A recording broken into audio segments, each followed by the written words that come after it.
线上的佛友，大家晚上好，阿弥陀佛。非常欢迎大家来到荣松佛教频道。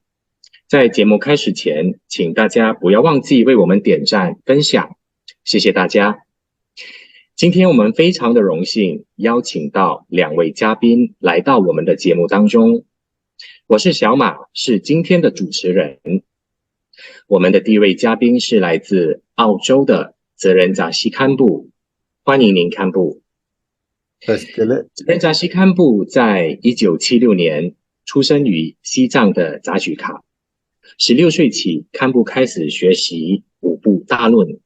后来一直在根本上师、大堪布、贝玛财旺法王，还有屈家尊者等等的座下，领受了非常多珍贵的法教。堪布现在安居于澳洲蓝山，是慧伦藏传佛教协会的指导上师，同时也是我们荣松佛教频道的发起人。堪布最近也出版了中文散文集《金刚墨水》，同时也把我们汉系佛教传统的六祖坛经以及道德经翻译去藏文。非常欢迎您堪布。我们今天的第二位嘉宾是来自于马来西亚的记者法师，非常欢迎您法师，阿弥陀佛。阿弥陀佛。记者法师于1994年依止竹摩长老出家，是资深的佛教课程导师。记者法师长期带领佛教的见地与修道、无我的智慧等等的无数课程，以及依据爱以维系身，指导大众的身以心的健康。同时，法师也喜爱创作，常在面书以文字分享佛法，更在面书创建了佛教的见地与修道页面，以利益大众。今天我们非常开心能邀请到两位嘉宾来到我们的荣松佛教，和大家聊聊天。今天我们的主题是跨越汉藏的心灵对谈。那么到底两大传承的学佛方式是怎么样的呢？其中又有什么是可以融会贯通的地方？今天我们要好好的和两位聊聊。那么首先，我们先请记者法师和大家分享您的学佛过程。好，记者法师。好，堪布好，还有主持人广雄技师好，还有大众大家好。首先呢，当然我是非常的感到光荣和高兴，有这样的一个机会来让我有一个这样的对谈。主要就是可以把自己的一些过程，我想今天会我不知道为什么会把我邀请上来对谈哈。那我也不想说浪费大家的时间嘛。那当然就要挑一些特点来讲，不是很普通的话就没什么意思了，对不对？那我觉得我可能可以分享的地方就是我是来自汉传佛教的这个背景，然后我到后来我更多时间是在以几位仁波切的书来长期性的这个授课。那这个关系到我学佛的一个演变的一个过程，还有跟马来西亚佛教的环境是有密切的这个关系的。那这种背景呢，可能就跟台湾的佛教和中国的佛教的这种背景可能就有了一些不同的这个地方所以我想可能这个是今天的一个比较特殊的一个位置吧。那在我出家的那一个年代大概距离现在差不多有30年。那个时候我们的汉系佛教的学佛的背景的师资是蛮缺乏的啊。那虽然我自己本身的师父诸摩长老呢，他是太虚大师的得意的学生，然后他就到了南洋，然后他本身一生呢著述很多，然后更创办了马来西亚的佛学院。然后我们跟随师父出家的呢，他的学生呢，都都被鼓励到佛学院去读书那所以在佛学院就这样子的学习了。毕业了之后呢，我们如果要继续的话，就要到台湾去了。所以我有一些师长呢、师兄们呢，他们就到台湾继续的深造，然后回来了之后呢，或者就是继续的在佛学院支教或者是回到他们自己的地方性的一个寺院里面去授课还是什么之类的。那当时佛学院毕业之后呢，我们的学系呢还是以来自台湾的法师从他们那边的资源里面去学习的。因为那个时候还没有这种网络的发达，所以我们没有什么机会再去接触什么书籍还有什么什么可以去亲近的老师的这种资讯都是非常缺乏的。那我没有继续选择到台湾留学，主要是因为可能那个并不是我想要走的路线，比如说可以做进什么研究所并不是我想要的。那就毕业了之后呢，就到马来西亚的各个佛教团体去授课弘法那这个是非常独特的一点就是马来西亚的佛教呢是有很多地方上的佛教会的并不像台湾和中国呢是以寺庙为主的，然后居士们要学佛可能就到寺庙里去。那我们这边呢没有这么多的僧人，也没有这么多的寺庙但是呢却在早期有一批就是那些居士们呢就很热心的去创办了这些佛教团体然后之后呢就如雨后春笋这样子的发展起来。那他们都非常需要有师父们去给他们讲授佛法，所以当时我就带着这样子的一个觉得说这个就是我们能够做的然后就长期性的在各个佛教团体去讲授佛法就这样子。但是在个人的修学上呢还是很不足尤其是在修行的方法方面，还有包括了我们对佛法的理解，除了当时我们接触的比较深入接触的，就是来自台湾的这个印顺导师的这个佛学思想，那他比较偏重在这个思想所以就是在修持方面还是觉得很不足的。那自己还是在寻找然后很幸运的呢，我遇到了一位来自台湾的一位法师他的佛教的见地，还有包括了修行的方法，都非常的吸引我。然后我就以他的书来作为指引，然后很长的一段时间都受益他的书来带领自己的内心去修持。因为其实出家了之后，我们要的就是怎么样去跟自己的烦恼，怎么样去转化自己的内心的执着还有一些习性等等，我非常的需要这些那这位老师就果毅法师呢，他的确真的帮了我很多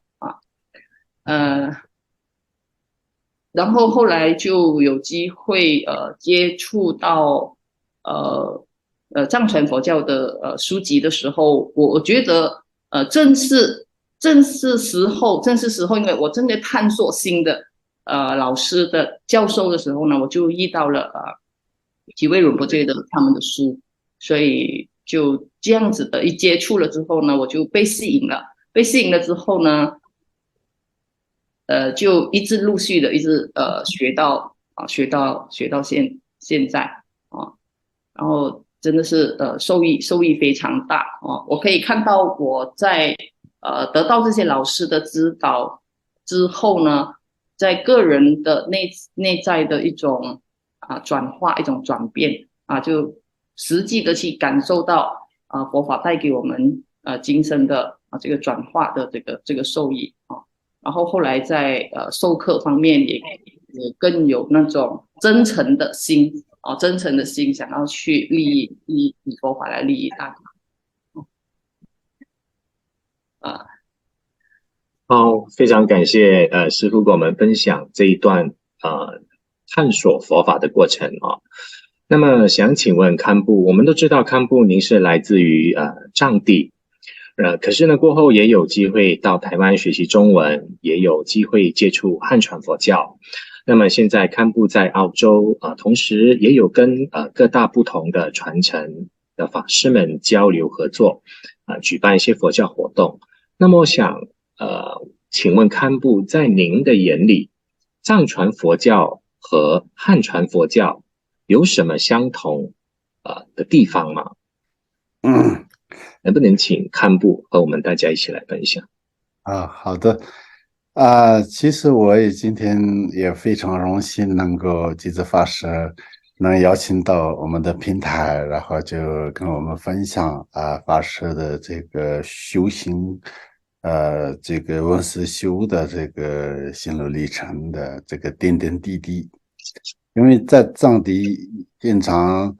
这些高僧大德的传记，我们讲述这些传记的时候，有一个说法，就是说就是这些高僧大德修行人他们的经历呢，也就是后知的这个学习的一个对境，或者一个学习的榜样。所以呢，我们也就是这个法师们修行人，大家各自的一些不同经历和不同因缘下的这种很多的学习的方式、修行的方式，我觉得这个也是我们荣松佛教频道为什么邀请法师，然后今天我们一起分享，主要也是这个原因的。所以呢，对大家来讲的话呢，这种很真诚、看起来很简单，实际上就是确实是自己亲身经历的很多修行方面的这些聊天呢，其实是非常重要、非常珍贵的这是我想说一下那第二个呢，就刚刚小马师兄我们的主持人问到的这个问题是，当然这个问题呢，就像我们相对比较了解整个这个佛法的基本脉络的人来讲的话呢，那本来就是大同小异明白吗？就可以这么说。但是呢，说实话呢，在很多人的眼里，很多人的心目当中呢，并不这么认为的，甚至有很多很多的误解。所以彼此之间的这个了解和认识是远远是完全不够的。这个也是我以前在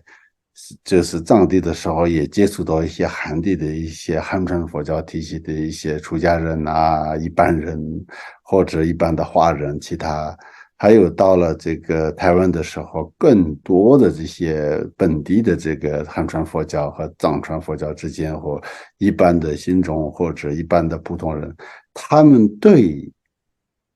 本身的佛法的了解，尤其是他们也许可能有一点点了解这个汉传佛教，但是根本不了解藏传佛教。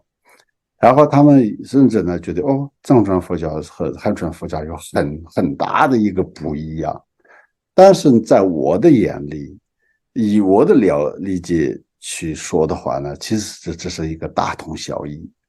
为什么这么说呢？因为释迦牟尼佛本身当时传法的这个体系呢，就是后来分为两个，就是南传和北传，然后就是加上就是藏传。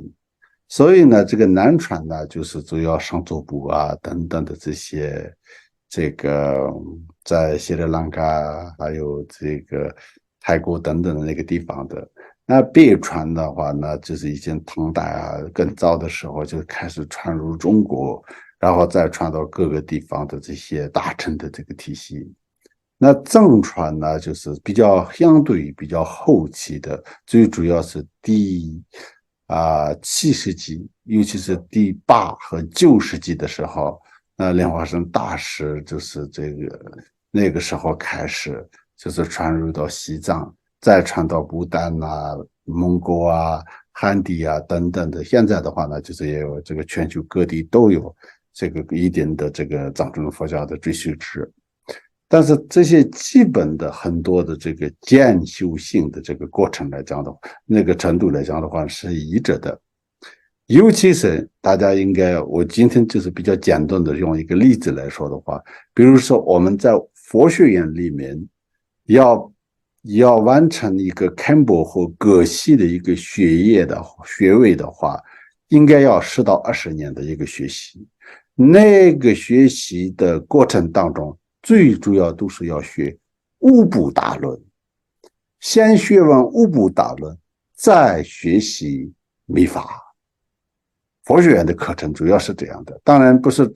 这个同时自己的一些功课里面个人可以接触密法，但是主要的这个体系里面就是先学习五部大论。那这个五部大论所谓的5个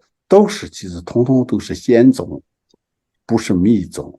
这个显宗就是这个汉传佛教的显宗，包括这个南传佛教里面的这个很多的这个佛法的内容都在里面。比如说以前有些人说，你们西藏有金刚经吗？般若心经吗？其实我们从小就是这个，先我们肯定是念唵嘛呢叭咪吽然后再就是开始稍微的我们有能力读懂这个经文的时候，就开始读这个金刚经和心经还有其他很多的这个汉传的经典，全部都藏传佛教里面7、8、90都有的。所以呢，这些都基本上无论是经典也好，论点也好，各方面都其实是大同小异的。那主要的所强调的这个精神兼修性来讲的话呢，无论是空性智慧、大悲心菩提心所有的这个修持六波罗蜜等等，全部都是一致的。但是也有各个传承的不同地方，在汉传佛教里面也禅宗、净土宗都有一定的这个不一样的自己所强调的不共之处，但是基本上都是一样的。而且都是，就比如说在藏传佛教里面最重要的一个传承的祖师，也就是龙树菩萨。在汉传里面，也就是说圣龙树呢，就是这个所有这个宗派的一个公认的这样的一个祖师。而且比如说我们禅宗的这个迦叶尊者达摩这个宗经的这个禅宗的这个传承里面也有龙树菩萨的，所以其实都是可以不单是释迦牟尼佛的追随者，也都是龙树菩萨的一个追随者，所以其实都是大同小异的。非常感谢堪布和我们分享在这一个藏传佛教和汉系佛教之间同样的地方。那么接下来我们刚才都有听到基泽法师有说到读完佛学院过后呢法师也不迫切继续读研或者是博士班让您更希望的呢是寻找这个修行的方法，而你觉得那一个是最迫切需要的。过后呢基泽师父就有幸认识到吉约仁波切，那么从而开启了法师另一道门去见识这广大精深的佛法。那么我想请问基泽法师是什么因缘让您接触到藏传佛教的呢？能不能和我们大家一起来分享？刚才我听到堪布有提到藏传佛教的学习过程就是必须要先完成蛮长一段时间的五部大论的学习，然后再来学这个密法那看起来呢是有一个很有次第性的一种学习。这个对一个学习者或者是僧人来的角度来看呢，这个是非常的理想的，而且是我非常羡慕的。我说当时我为什么没有选择想要到台湾继续的留学？主要就是因为没有十分吸引我的这一种佛学院，呃，所以我就呃但是呢，并不是说我不想学习这个学院的学习只是说我们的确是非常缺乏这样的一种而且我了解到呢，藏传藏传佛教的佛学院的这些老师们啊，他们本身都是堪布，对不对堪布后来就成为了这些师资嘛，我这个真的是非常吸引我的。所以我是很有遗憾的，你知道吗？那即使出了家之后呢，还是一直在寻找。我是想说，哎，我们学佛的过程呢，是以为说是我是在家的时候，我才寻找人生的一个方向还是什么之类的。但是其实我出了家之后，我还是继续在寻找，到底我要走哪一条路然后我也看到很多一些汉系的一些僧人们，他们佛学院毕业了之后，到底他们何去何从呢？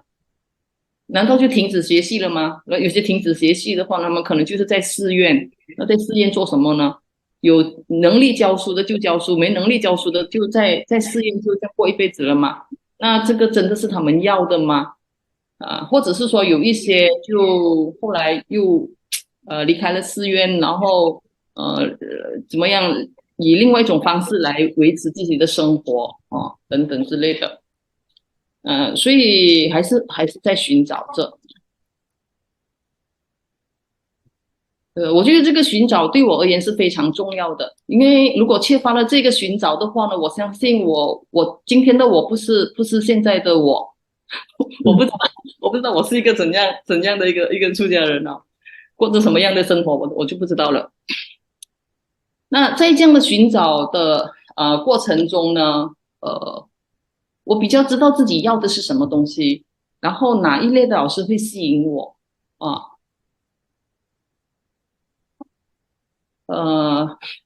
那的确在在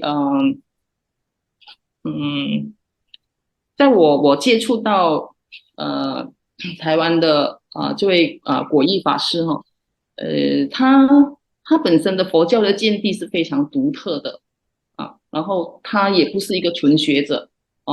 他是一个悟性很高的一个法师他写过中论唯识佛性论还有什么楞严等等，都很到位在诠释佛法里面非常的到位。那这个是我在看汉传佛教的老师们的书当中，我是最赞叹果毅法师的见地的。那我受益很多，然后也让我终于呢能够有一种安顿下来，然后我也方向也比较清楚了最重要出家了之后能够找到一个方向，然后知道自己怎么安顿下来，这是非常重要的，不然就是不断的在游荡而已，你知道吗？不知道何去何从。然后在这样子的一个探索当中呢，我还是想要去寻找这位老师以外的一个法的一个教授，然后就在这样的寻找当中呢，就遇到了当时我们在学古琴我有一位马来西亚的一个朋友，他很早就到台湾去留学，然后后来他在那边也接触了藏传佛教然后也就学了这个古琴然后他是一个蛮有学养的人在跟他的互动当中呢，我们也受益很多，然后就在我们学习古琴的过程中呢，就偶尔我们会交流交流大家彼此学佛的一个经历啊等等之类的，然后他就谈到了藏传佛教，就这样子。所以我觉得然后后来他跟我推荐了2本书，就是中沙钦哲仁波切的《佛教的见地与修道》，另外一本就是创巴仁波切的《突破修道上的唯物》。刚那时候他就推荐这2本书给我看啊，他说非常精彩。然后这个老师他本身的学养是让我蛮欣赏的，所以呢，他推荐给我的书呢，我就会很认真的听进去，然后我也就认真的去看，然后一看呢，就真的不得了，我就真的深深的就被吸引住了，然后我才知道说，哦，原来藏传佛教里面的他们对于佛法的这个讲解诠释的方式呢，是跟汉传佛教有不同的地方，就非常的善巧，非常的善巧，很有善巧的一种方式。然后我就好像找到了我要学习的的这个老师啊，然后就是我的因缘就是从这个老师我的古琴老师这边来的啊。那么记者师傅，你有讲到说，你接触藏传佛教的因缘是从这位古琴老师马老师，身上得来的。那其实我也想分享一下我自己接触藏传佛教，其实也是由记者法师启发的因为我以前其实就好像刚才堪布有说到，其实我们对藏传佛教也许有很多的误解。尤其是自己以前学佛的一些背景或者是经历，也有听过不少有关藏传佛教的一些误解。那自己本身对这个藏传佛教的理解其实也非常有限，主要是我们身边没有一个善知识引导我们。那么其实我自己本身也是非常的经历过一段非常算是痛苦的挣扎吧，因为你确实是很想学佛，可是你却也找不到一个真正怎么说呢，适合你自己的方法，然后自己本身对藏传佛教也有很多的误区、误导等等的。而当你想要真正去了解藏传佛教的时候，那种思想上的一些转变确实是有一些挣扎的。过后呢，因为记者法师的这个和记者法师的结缘，然后法师就介绍了我有关中山仁波切的书籍，然后看了过后呢，完全就感觉很多的误区都被打开了，就好像刚才记者法师说，金刚乘有很多善巧的法教，真的是非常适合现代的人。因为我们的心情非常的烦躁，而且忙碌，那么金刚乘的法教是非常适合，我觉得如此黑暗的末法众生吧，末法时代的众生，我觉得非常的适合，至少是我自己本身。然后就过后也认识到堪布，然后自己也投身了这个藏传佛教的学习一直到参与荣升佛教频道，才有今天的小马这个主持人。我觉得原来出离心、菩提心和空性见其实都是一个层次上的过程，都是我们是必须学习的，并不是互相的去毁谤或者去诋毁，其实它是可以融会贯通的。我觉得这一路学习是感觉是非常的踏实这是我自己小小的一个分享。那么接下来想请问一下堪布，您自从离开藏地过后呢，也有机会到台湾那么堪布在台湾也学习了中文，同时也有非常多不同的机会和当地的汉系的僧侣不同的法师合作以及交流。那么能不能请堪布和我们分享这其中的过程呢？其实这个过程呢，我本身呢，一到印度之后呢，也就是本身我也没有打算要学中文，因为本身从小也没有什么机会，也到了佛学院里面也更不会有这个当时的这个环境没有学中文的一个专门的一个机会。那到了印度呢，没有这个环境，所以但是后来呢，就是上师们的这样的一个指导和开示吧，就是所以呢，就专门去台湾学习中文。然后在这个中文呢，就是也是2010年开始，在3年的时间内，就是在学校里面正规的这个学习中文。然后后来呢，我自己也在台湾，就是我2011年左右吧，就是加入这个台湾国际藏传佛教研究会，后来也就是跟那些上师们一起做事情的过程当中，我们也办了，比如说台湾的4大教派、5大教派，就是这些藏传佛教的各系堪布上师仁波切一起，每年举办一个台湾藏传佛教弘法论坛为主题的一个研讨会。那个当中，我也很多时候是策划、主持都是有做的。那另一个呢，2、3年期间一次有3传论坛。那这当中的其实有一次的3传论坛是，神门电视台的海涛法师，还有这个什么华梵基金会的这个仁腾法师，那藏研会就是以我代表这个藏研会，我们3个作为这个那个时候的这个统筹人，然后一起举办这个3传论坛。所以这个因为每次的这个每2年办一次嘛，所以藏研会的上师们也是轮流负责的。比如说后来或今年我们年底也要准备办，那是现在在台湾的他们的，所以那个过程当中，我们也邀请了韩传佛教、南传佛教、藏传佛教，更不用说了。所以就是也有很多机会认识彼此。除此之外呢，我本身其实这个方面的观念和以及看法是比较开放的，这个是我可以这么说，完全可以这么说。因为呢，本身呢，大家都其实是在这个佛教界这个佛教说大也很大，说小也很小。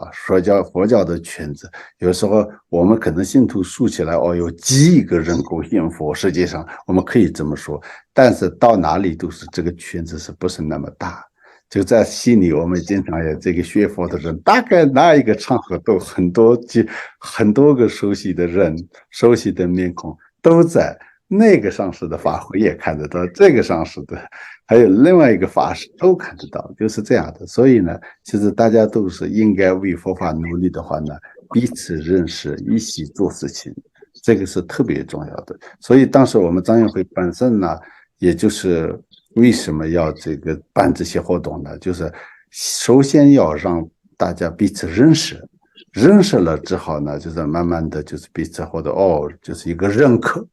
那这个认可的结果是什么呢？就是大家可以一起来为佛法、为众生可以做事情，这是一个愿景。那我再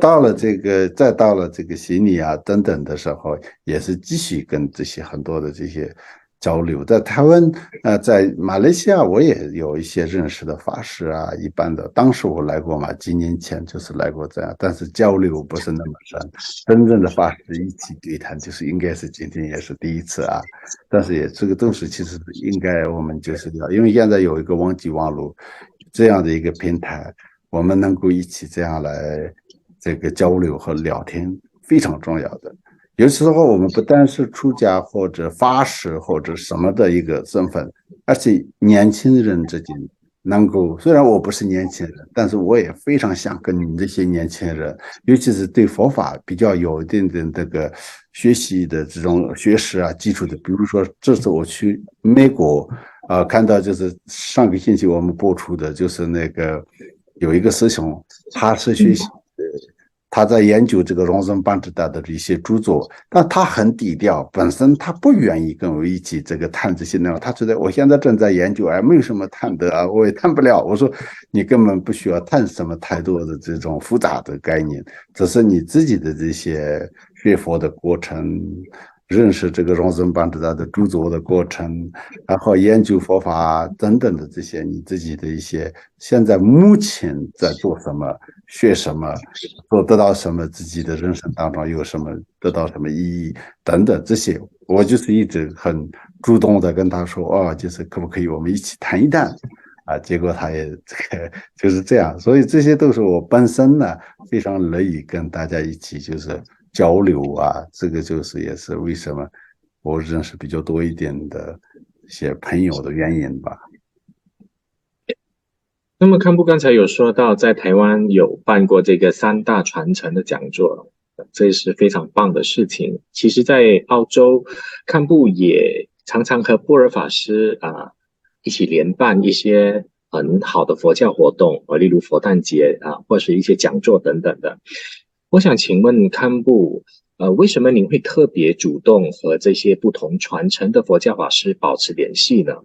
那么不同派系的佛教或传承的交流，您认为会为佛教带来怎么样的一个影响吗？因为这个很明显的，以前在藏地或汉地的话呢，自己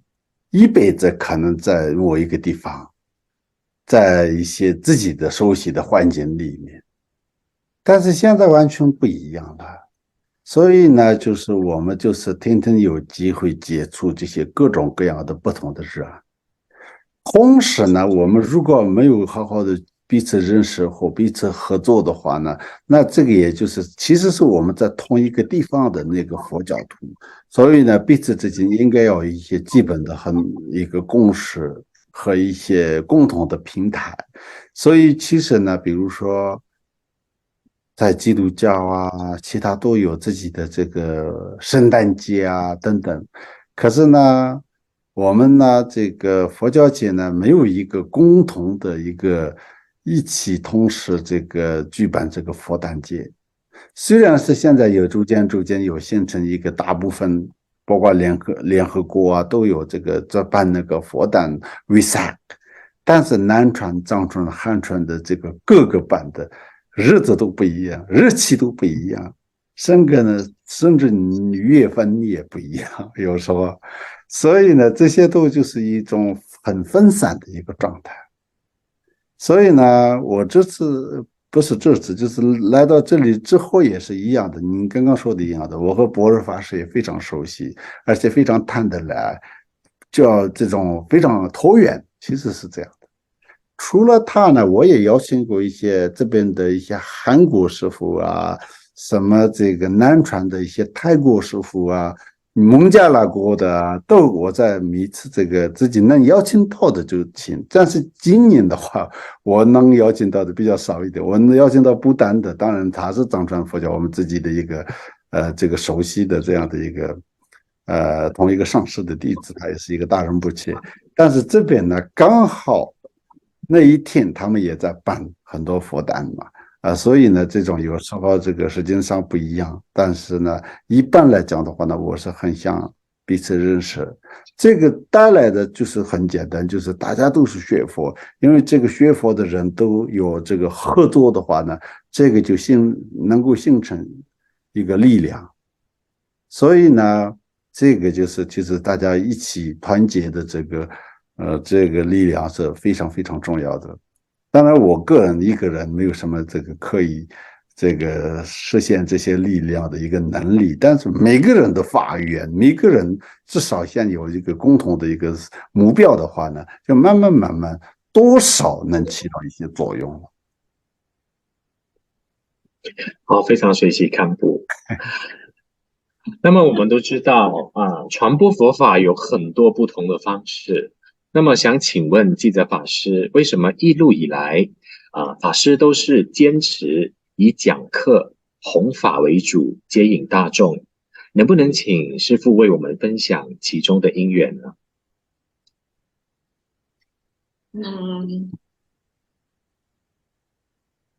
其实佛学院毕业了之后呢，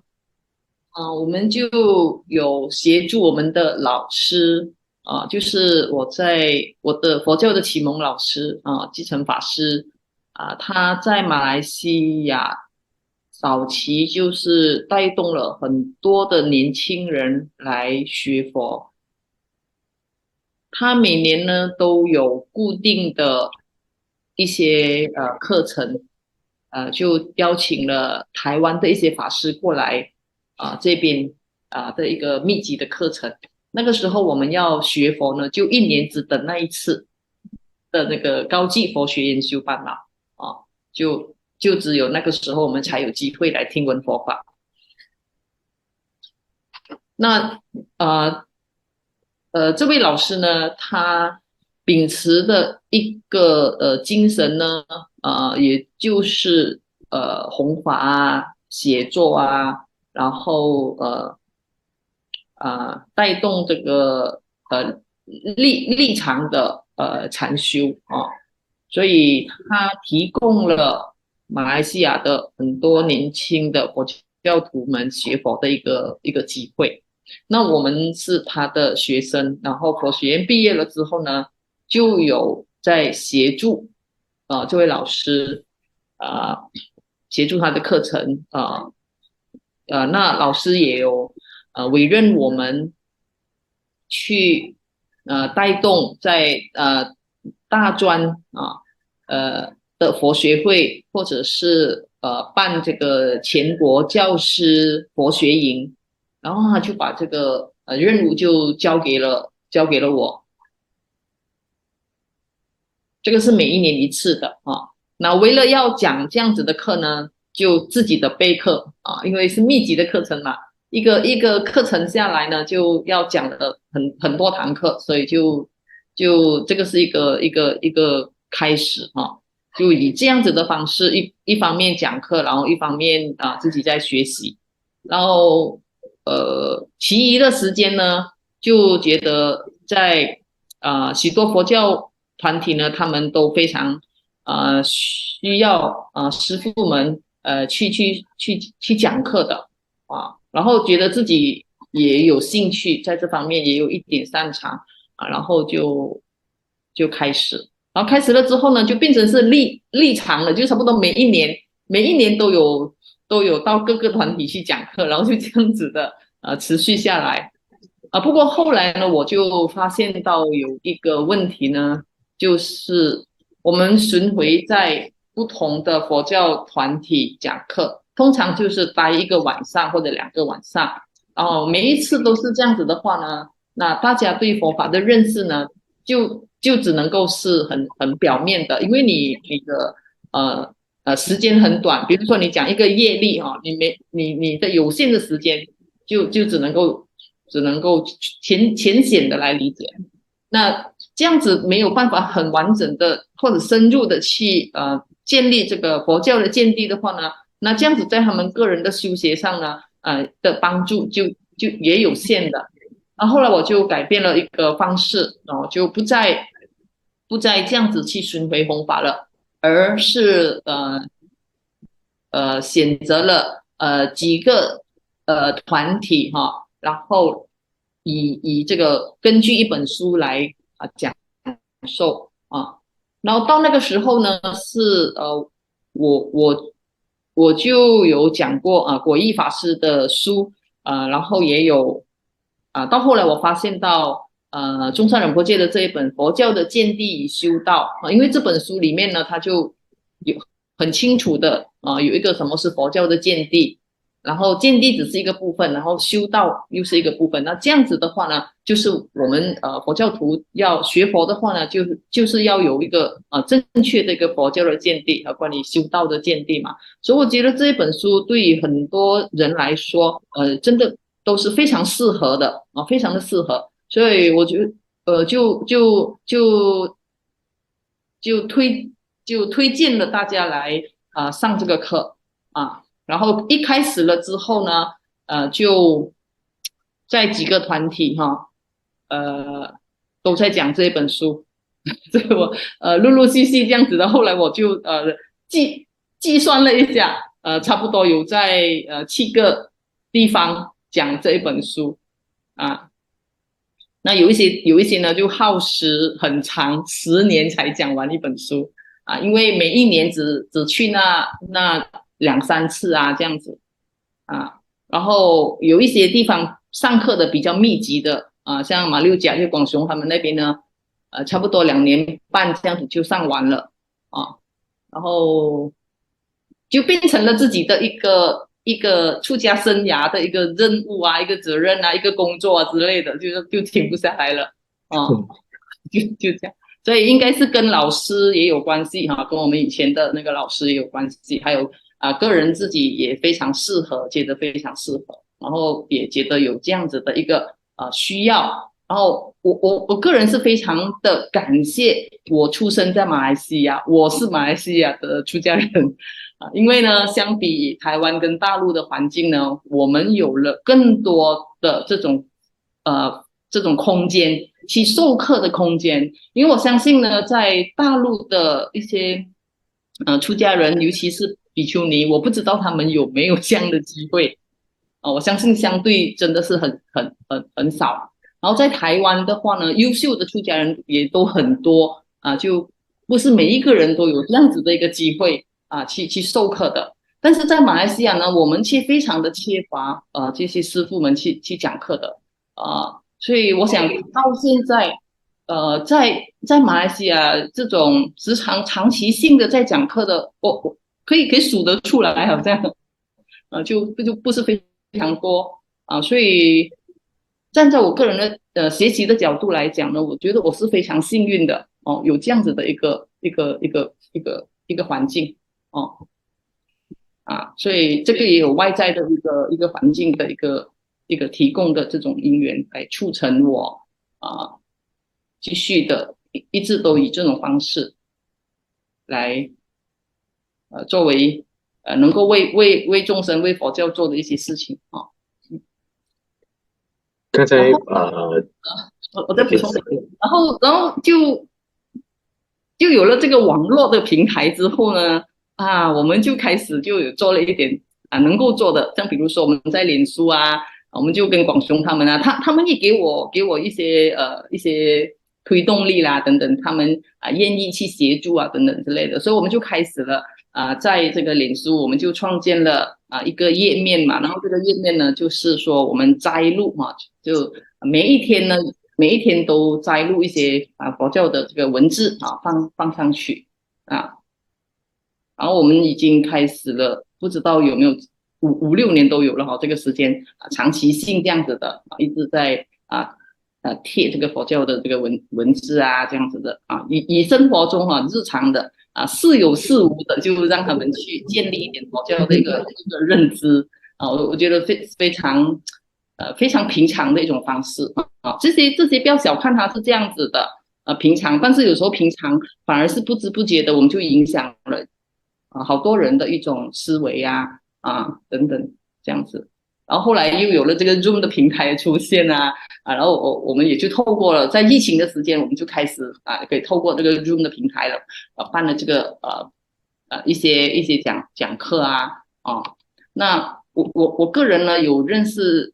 一些中山佛学院的堪布还有来自中国的一些仁波切们会中文的，然后我都非常希望说他们有机会呢来马来西亚能够去将藏传佛教介绍给马来西亚的佛教徒然后我们也做了一点点这样子，透过 Zoom 的讲课还有安排带仁波切到一些佛教团体去讲课这个是也得利于我跟这些团体的一个联系然后有这样子的一个机会这个也是我非常想做的事情能力所及刚才师父有讲到说，早期师父就是负责这个全国佛教教师的生活营。我记得大概20年前吧，我还是大学生嘛，那个时候第一次见到记者法师，也是在这个全国佛教教师生活营第一次跟师父聊天，也是在那个时候结下这个缘分。当然过后在自己学佛的过程当中摸索的时候，也得到记者师父的启发，让我认识到金刚乘佛教那么我们每次去参加记者师傅的课程呢，师傅总是会讲完课也会穿插一些禅修的时刻，让大家禅修，所以我觉得这个是记者师傅课程的特色。那么记者师傅本身对禅修也是非常有兴趣也有心得，那甚至早年呢也有到这个韩国去学禅去参学。那么想请问记者师傅，您认为汉系佛教的禅宗和金刚劝的法教有什么相同的地方吗？能不能请师傅为我们大家来分享？这个题目呢，对我而言呢，就太大了哈。因为呢，我对中国禅宗除了兴趣以外呢，我是不敢代表怎么说，我有这个资格来讲说到底中国禅宗跟金刚看有什么共同点的地方哈，所以绝对是没有这样的资格那既然今天当然我们也可以以一种开放的一个态度呢，来聊聊，就我个人的一个理解，这样子来聊聊哈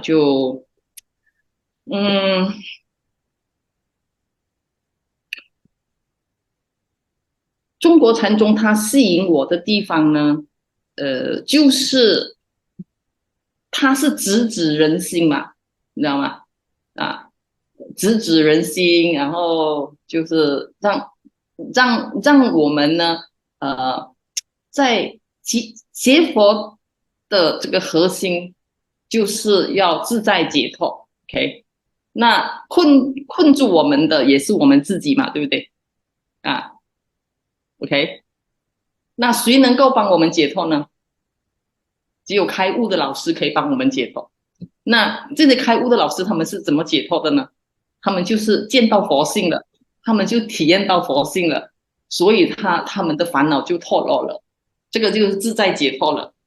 那中国禅宗呢，就很多的这个歌腾，它都不是重点，重点就是直接从我们的心这边着手。那它的特色呢，就是说，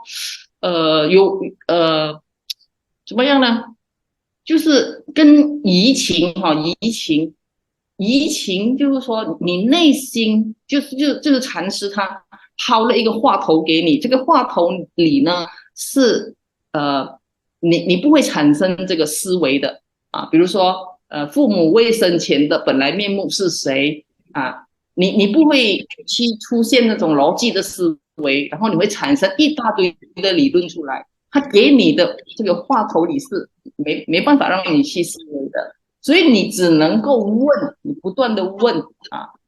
然后当时在丛林他们呢，就除了日常的生活，他们的修行的方法呢，就是一边生活一边就参这个话头然后刚开始呢，这个话头是没有滋味的就没有趣，就念了无趣这样子，但是他就是一直参着这个话头，把它放在心里，然后就陷着，而不去思维，只是陷着，然后就这样子陷到有一天，他突然就好像掉进了一个好像你所有的思维都不见了，他就只是存有那一个陷着的东西那个移情就开始起来了，然后这个移情一起来的时候呢，你所有的这个妄想妄念都不见了，就只有这个话头而已。所以在这样的情况底下呢，它有一点会跟生活里面有点脱节，然后就这个时候那个禅师会帮助他或者帮助他的话呢，或者是用一个动作用一句话还是什么之类的都有可能。然后他就在那个时候，他就突然的，就像说那个黑气筒，他移情把他整个人就掉进了一个黑气筒，然后就禅师助他一臂之力的话，他就可以打破那个黑气筒，然后他就见到佛性了然后或者是他们自己参这个话头参到好像那个煮那个滚水煮到将要熟的时候呢，就很容易，任何的因缘他都可以开悟，听到狗吠声看到落叶听到那个什么诗记看到什么诗记，听到什么音乐什么歌声，他都有可能就这样子的开悟了，就见到那个本性了啊，然后就体验到这个新的本性啊。但是这个是非常吸引我的地方哈，但是要在我们这个时代啊，要去找这样的老师，我觉得真的是很困难，很困难哦。那所以后来呢，接触到藏传佛教之后呢，就发现到哎，原来也有在教这种认识佛性的方法哦，就是大圆满啊，我接触的是大圆满的哦，就是认识我们的心性啊，然后他是用那个立断的方法呢，就是突然的喝一声很大声，这样喝一声的时候，就是好像把你的所有的思绪啊，突然的就切断，然后在切断的时候，你在很短的时间里面呢，你可能就会去见到那一个念头和念头之间的那一个佛性啊，就是那在禅宗里面也有这种方式，就是棒喝啊，就是禅师在问对方啊，问那个禅和子问他问题啊，然后呢那个禅和子在回答的时候呢，禅师并没有给他什么所谓的答案，他可能就是突然的打破他所有的这个思维，就喝一声很大声啊，喝一声很大声啊，就他也可能会在那个状态里面啊，就打断他的思维，突然他就体验有所体验一些什么东西啊，就禅宗也有这样的方式。那我只能够说，可能中国的禅宗他就是直接见到这个佛性的一个方法哦，直接就在今生里面你就可以见性成佛，你知道吗？然后金刚乘的这一些大圆满啊，可能大手印啊，也都是直接引导你去认识出自己本身的佛性啊。我不知道这个是不是他们的一个共同点啊，只能够以我很微小的一个了解啊。